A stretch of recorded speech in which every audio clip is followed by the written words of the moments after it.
Do you have a Ubiquiti UniFi US-8 150-watt 8-port PoE legacy switch that just won't turn on anymore? It could be a bad power supply. The usual issue on these is that the power supply develops a bad capacitor, which could be replaced. But in my case, I'm going to show you how to replace the whole power supply, making this an easy DIY project. Now let's go ahead and show you the things you're going to need to do this job. You'll need a screwdriver set. In this case, we're going to use a powered screwdriver to make our life easy. You'll need a pick or a flathead or standard screwdriver with a sharp end. I'll show you why soon. You'll also need a Sharpie. In this case, we're going to use this Milwaukee Sharpie here so that we go ahead and mark the spots where we're going to modify the body of the switch. We're also going to need some standoffs, which you'll notice here. These are nylon standoffs of different sizes, and you can also get them in metal. Don't worry if you don't know what these parts are or where you can get them. I will have links in the description for every one of these. These standoffs, because they're nylon, they're non-conductive, and I have to make sure that at least one of the standoffs that I use for the board is conductive so that it completes a ground. You see, this is the power supply or power board, and this PCB, you'll notice, has 4 points where they are screwed down to the body or to standoffs, but one of those points is shiny or conductive. And that is because it is expected for you to ground this side so that you reduce noise on the boards. So we'll have to make sure that we use at least 1 metal standoff and 3 of the nylon ones. Now you'll also need these type of connectors. You'll see them right there. And you want all the different sizes because we're going to try to make it work as easy as possible. This is specifically the ones we're going to need. We're going to need the 4-point right there. And we're going to need the 3-point right here. You're also going to need a 1/8 drill bit, a drill, and a 6mm socket.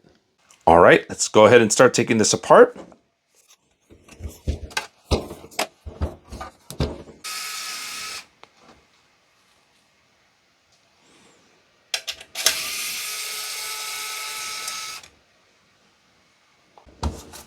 Now this should slide out. There you go.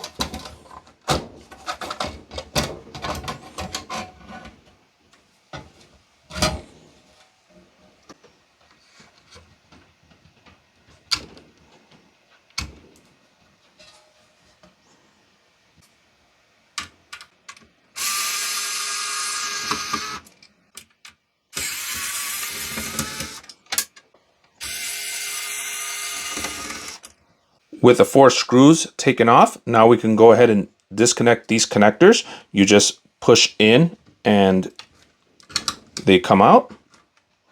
And on this side, you just push in the tab right there and lift up. Now you're going to hit that plastic potentially.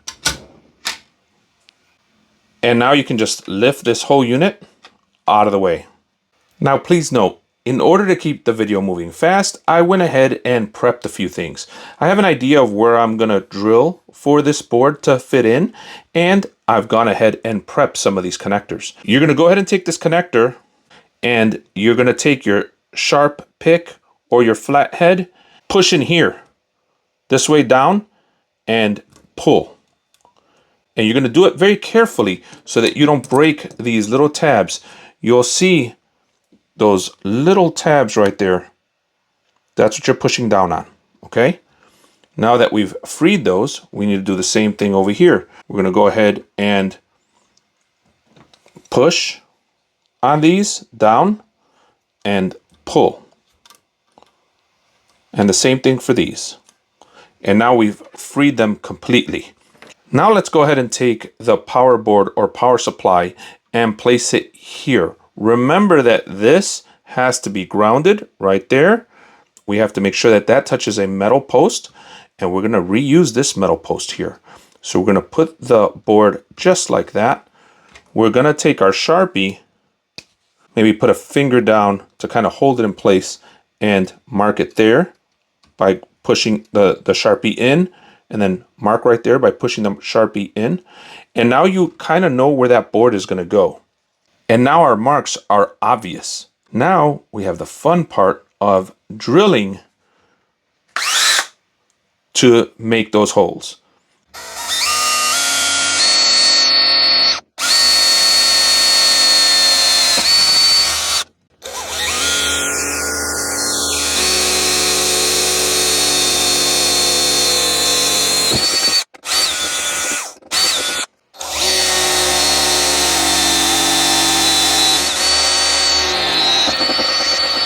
Now that we have the holes made on the body of the switch, we're going to go ahead and place these standoffs and these small Phillips screws with them. And the way we're going to do that is we're going to go ahead and take one of these holes. We're going to put the screw right there. We're going to hold it. We're going to bring this around, and we are going to go ahead and start screwing the standoff this way. And it'll get a nice tight feeling. Now, I like the screw option on the bottom because it is as close as the foot as you can get. And now when we put this here, it is pretty stable. There's no movement. Go through here.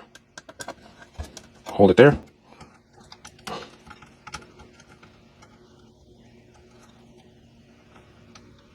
And make sure not to cross thread. Take your time, nice and slow.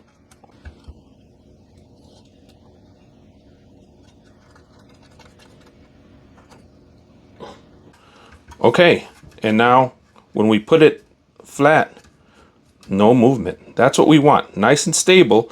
And those screws at the bottom, or those Phillips fasteners, are almost the same size as the feet of the bottom of this case.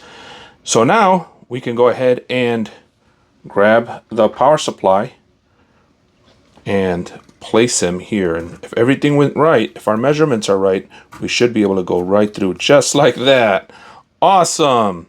Now we can take these nuts and start screwing them on the top so that they hold the board down.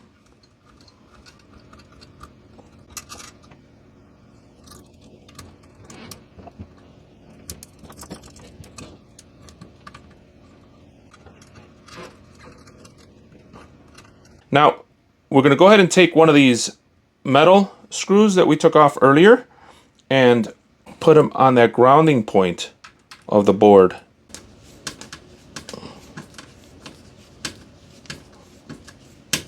This one had to be done by hand. It's a little too tight for the machine to do it. But there you go. Fully mounted and grounded right there for noise. You'll notice that here in the AC power, it also needs to be grounded. You'll notice the yellow and green coming in this way and grounded there.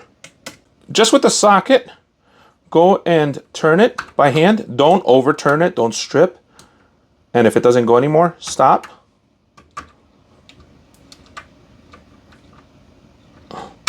And there you go, that's it. Now let's quickly take a look at the board and see how to connect these power cables and connectors.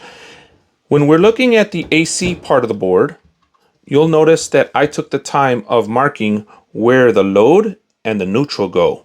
Load goes on 1, neutral goes on 3. 2 is an empty space, and this is where AC goes.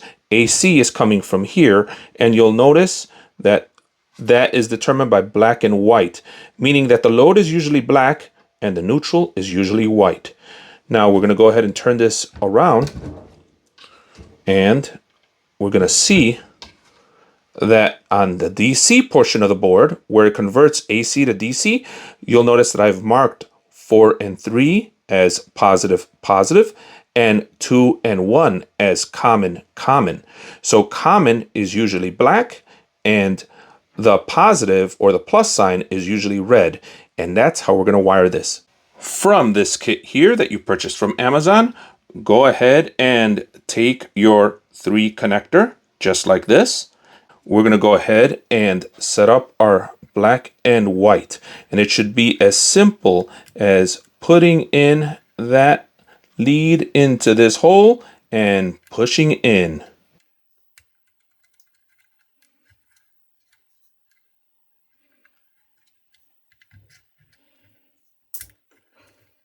Now for the DC portion of the board, push this in. There you go.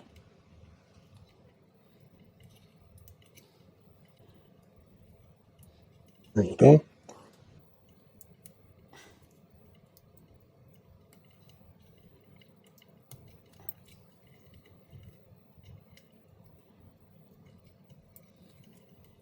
And there's your connector, completed. Red, red, black, black.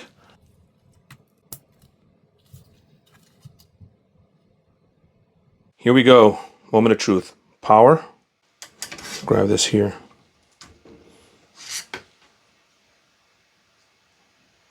The noises sound good. Oh, you know what we forgot? We forgot to put the hood on. Well, since that didn't break anything, let's go ahead and put the rest of the hood on and see what happens then. Let's go ahead and unplug this.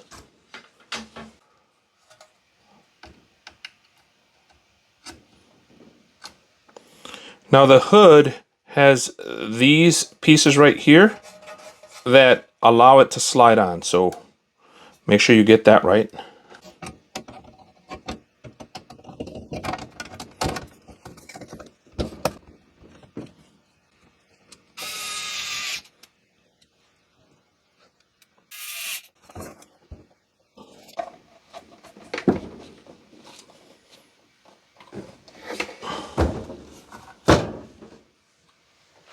That is really, really positive right there.